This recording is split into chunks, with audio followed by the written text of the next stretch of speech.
And it's all about this woman.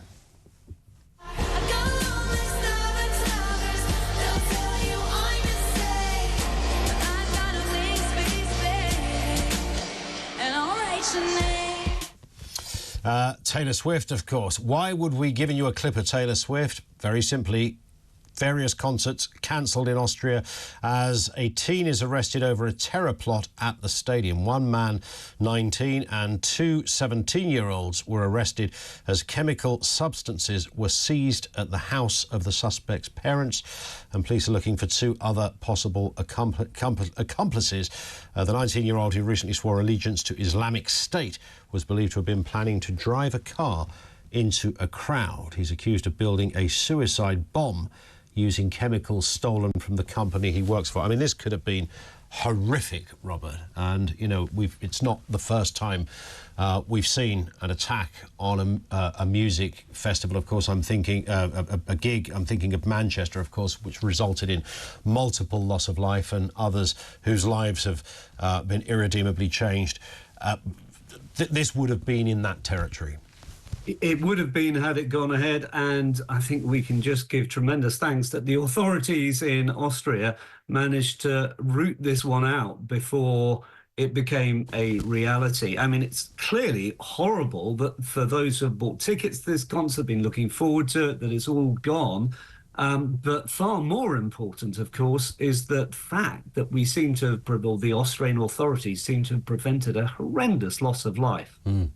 Indeed. And, of course, that is, I guess, you know, a civilised, open, democratic world doesn't close everything down. We are free, we move around, we can enjoy entertainment. That's part of living in liberal democracies. And I guess, you know, if there's a downside to that is that once in a while somebody will try to disrupt it, and terrorism, of course, is the disruptor of the day. Yes, and of course, Taylor Swift was the link with that horrible Southport murder of those three young girls a couple of weeks ago. And, you know, why is it that a Taylor Swift concert is going to be targeted by Islamists and Islamic State terrorists? It seems some people are suggesting that she represents sort of strong, liberated women. And that's not very popular in certain terrorist circles. Yeah, maybe. Whatever it is, it's got to be snuffed out. And the authorities have done a great job here, it seems, in Vienna. On a lighter note, Taylor Swift is back to the UK later this month. I assume your tickets are already purchased, Robert? I might have to get around to that, Ian. It's on the to-do list. I just thought you were a Swiftie through and through, but there we are. Let's move on to this story. 1 in 5 NHS doctors have cut their hours due to exhaustion. So nearly a quarter, 23%, have taken time off for stress in the past year. 41% will now not do overtime. And in the last 18 months, NHS junior doctors have walked out 11 times. Consultants have walked out 4 times. It's no wonder the flipping NHS is on its knees, Robert. Well, that is very worth saying, isn't it? That if you go on strike, you leave those who are holding the ground in hospitals to do even more work. And that's certainly happened over the last year or so. Yeah. But of course, what is worth saying as well, Ian, is that we're seeing stress-related illnesses and more anxiety and more time off work because of anxiety in lots of different jobs, lots of different sectors. But clearly doctors, nurses, clinicians are not immune to that, and they have my sympathy.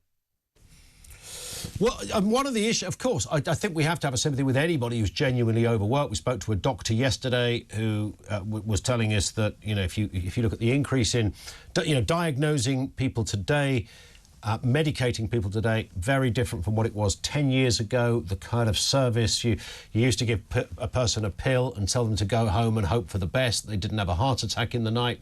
That's pretty much what he told us yesterday. Now, of course, that one patient will be subjected to ongoing care, multiple visits to the doctors, regular checkups, and it's stuff like that, he's saying, that has completely exploded their workload.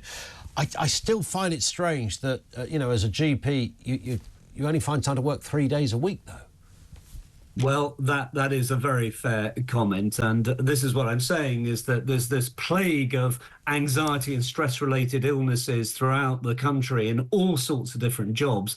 And we do have to ask the question, how much of it is real and how much of it is imagined?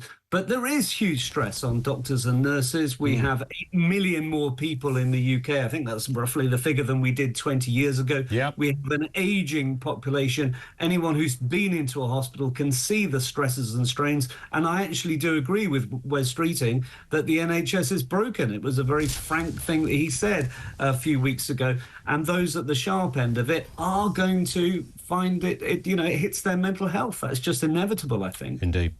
Let's move back to what happened yesterday. We've just clocked this story. It's just broken that Labour have suspended a councillor by the name of Ricky Jones, who was front and centre at the anti-racist protests in Walthamstow yesterday. He's been a Labour councillor down in Dartford in Kent since 2019.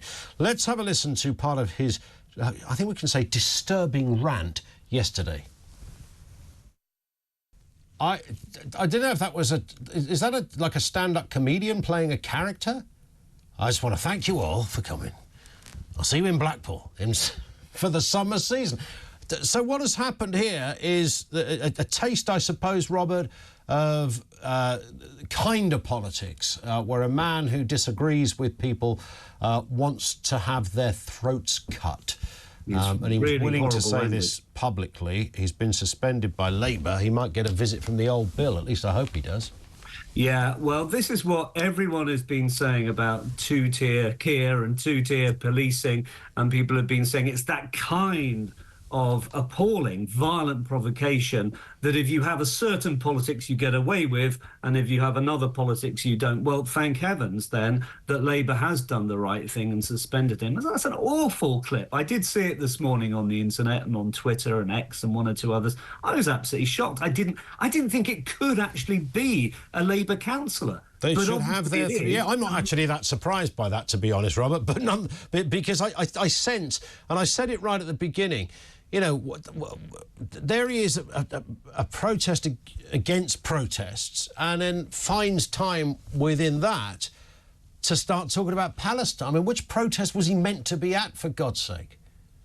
Yeah, it really is an extraordinary one. I assume he knew he was being videoed. So to be quite so blatant in your violent language when you are a Labour councillor, you know you're being videoed, you know that social media spreads everything. What an extraordinary thing for the man to do. I hope he's regretting it this morning. I think they should send him on a train up to Liverpool Crown Court, because that judge up there doesn't muck about when it comes to dispensing sentences. So he'd sort him out in about 10 minutes. Just a final one as well. And I think I sensed some of this from those marches yesterday.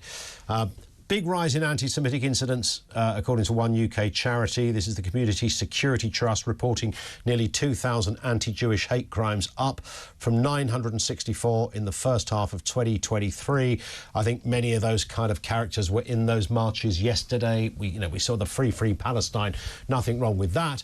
But underpinning that is often a very strong, fairly vicious anti-Israel position as well, which then lurks into a sort of anti-Semitic trope as well. And when we've got Matey there telling people to cut their throat, so I disagree with him. I wonder where his colours, what colours he would nail to the mast. But nonetheless, whatever way you slice it, disturbing stat here, Robert.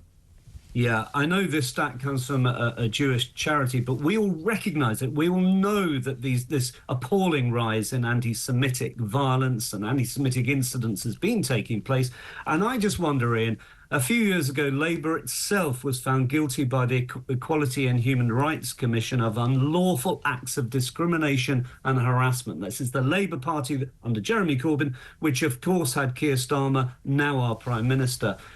Did that give a subliminal green light to anti-Semitic racism and anti-Semitic harassment, as though it's a kind of racism that is somehow acceptable? Yeah, absolutely. And I think David Baddiel brilliantly talks about that in his book, that it is for some reason gets a bit of a green light. It's not quite the same thing. Well, it is. And of course, the history is worse than most people's history when it comes to what the ultimate interpretation, if you like, of anti-Semitism looks like. Listen, Robert, thank you, as ever. He's Robert Taylor, political commentator and journalist with us on the programme.